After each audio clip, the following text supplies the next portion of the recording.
believing that international students, largely from Punjab, who have been facing deportation from Canada over a case of fake documents, are the victims of fraud. The country's immigration minister, Fraser, said that he would put a process in place to allow them to prove that they were taken advantage of and provide an appropriate remedy for them. During question hour at the House of Commons on Monday, June 12, Fraser reiterated that they were working on helping innocent students. I am glad to share that we have been working hard as we discussed a week ago. We are working to develop a process to ensure that the innocent students who are the victims of fraud have an opportunity to remain in Canada, he said in response to a question from Jenny Kwan, a member of the opposition New Democratic Party. Fraser added, people who knowingly committed fraud or were complicit in fraudulent scheme will bear the consequences of not following Canadian laws. Acknowledging the mental health concerns of the affected students with the uncertainty they are facing, he said they will put a process in place to allow them to prove they were taken advantage of and provide a remedy for them. The Canada Border Services Agency issued deportation notices to students whose admission offer letters to educational institutions were found to be fake. They filed visa applications 2018 onwards till 2022 through Jalandhar-based Education Migration Services headed by one Brijesh Mishra, who is on the run and has shut all his operations operating from Jalandhar. He is also accused of cheating students of tens of thousands of dollars.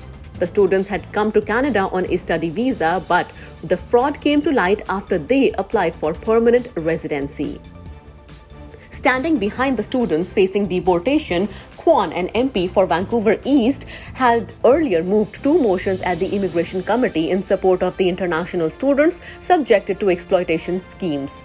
She questioned how this situation was allowed to happen and why fraudulent documents were not detected until later when the students began to apply for permanent status. Similar questions were raised by NDP leader Jagmeet Singh and Conservative leader Pierre Poilievre, who says that this should have been detected much earlier by Trudeau government.